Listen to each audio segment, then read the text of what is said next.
बहुत सारे फूल की गुलदस्ता दिया जाता है। उस फूल की गुलदस्ता की लाइफ स्पैन 20 सेकेंड है और एक गुलदस्ता की मैंने मूल्य निकाला कम से कम 700 से 1000 रुपया, 500 रुपया मिनिमम है। 500 रुपया यानी 2 किलो एप्पल हो जाएगा।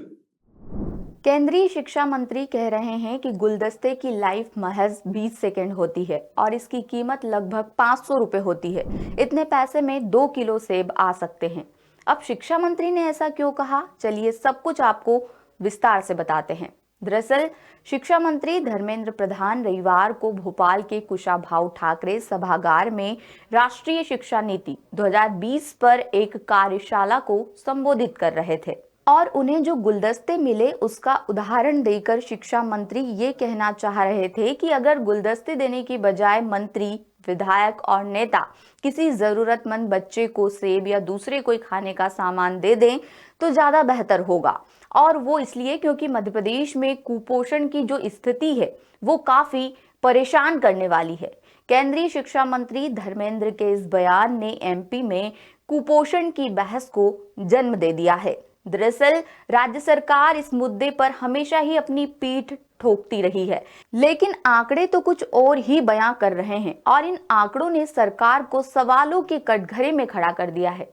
तो जब द सूत्र ने इस मामले को लेकर ये जानने की कोशिश की कि हकीकत में कुपोषण को लेकर एमपी के हालात कैसे हैं, तो हमारी पड़ताल में जो आंकड़े सामने आए हैं वो बेहद ही चौंकाने वाले हैं। सरकारी आंकड़ों के मुताबिक 2020 से जून 2025 तक आदिवासी ब्लॉकों के न्यूट्रिशन रिहैबिलिटेशन सेंटर्स यानी एनआरसी में 85,330 बच्चों को भर्ती किया गया था।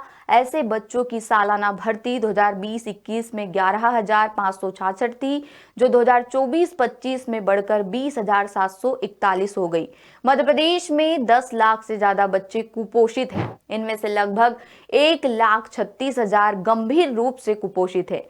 राष्ट्रीय स्तर पर अप्रैल 2025 में 5 साल से कम उम्र के बच्चों में गंभीर व मध्यम कुपोषण दर 5.40% थी। दूसरी ओर मध्य प्रदेश में ये 7.79% दर्ज की गई। द सूत्र की पड़ताल में ये भी सामने आया कि मध्य प्रदेश की लगभग 57% महिलाएं एनीमिया से ग्रस्त हैं। एनीमिया यानी खून की कमी पहले से ही अगली पीढ़ी को कमजोर स्थिति में जन्म लेने पर मजबूर कर रही है। प्रेग्नेंट और धात्री महिलाओं का कुपोषण सीधे नवजात और बच्चे के वजन, प्रतिरोधक क्षमता और जीवित रहने की संभावना को प्रभावित कर रहा है। केंद्र सरकार के न्यूट्रिशन ट्रैकर ऐप के डेटा के मुताबिक मई 2025 में मध्य प्रदेश के 55 में से 45 जिले रेड जोन में थे, यानी इन जिलों में 20% से ज्यादा बच्चे उम्र के हिसाब से कम वजन के थे। ये बताता है कि कुपोषण राज्य के कुछ सीमित क्षेत्रों तक नहीं बल्कि लगभग पूरे प्रदेश में व्यापक रूप से फैला हुआ है।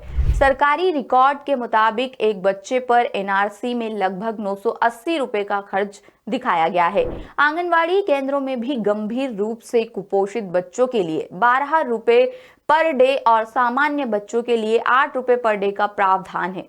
बता दें, मध्य प्रदेश के वित्त मंत्री जगदीश देवड़ा द्वारा पेश किए गए 2025-26 के बजट में महिला एवं बाल विकास विभाग के लिए कुल 27,147 करोड़ का प्रावधान किया गया था।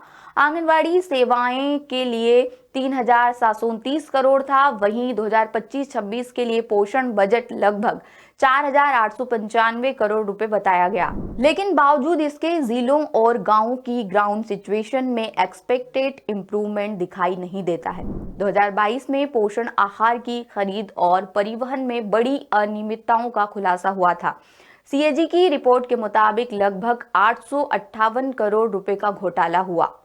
आरोप है कि पोषण सामग्री अक्सर लाभार्थियों तक पहुंचने से पहले ही रास्ते में ही खुर्द-बुर्द हो जाती है। कई आंगनवाड़ी केंद्र नियमित रूप से काम नहीं करते और फ्रंटलाइन वर्कर्स पर जवाबदेही की कमी है। उधर सरकार का दावा है कि मंडला, देवास और झाबुआ जैसे जिलों में कुछ इनोवेशन किए गए हैं, मदर्स को जागरूक किया जा रहा है और नए मॉडल आजमाए जा रहे हैं और सरकार ने ये भरोसा भी जताया है कि जल्द ही स्थिति में सुधार होगा।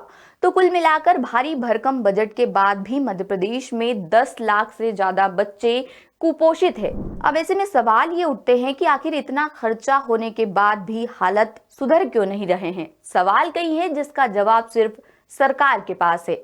आपको हमारी ये वीडियो पसंद आई हो तो वीडियो को ज्यादा से ज्यादा शेयर करें और हमारे चैनल को सब्सक्राइब करना ना भूलें। अपडेट्स के लिए बने रहिए द सूत्र के साथ।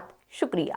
मध्य प्रदेश, छत्तीसगढ़ और राजस्थान की सरकार के 2 साल पूरे होने पर द सूत्र कर रहा mega digital survey Manmath. Description box में दिए लिंक्स पर क्लिक कर बताएं अपनी राय। लीजिए सर्वे में हिस्सा।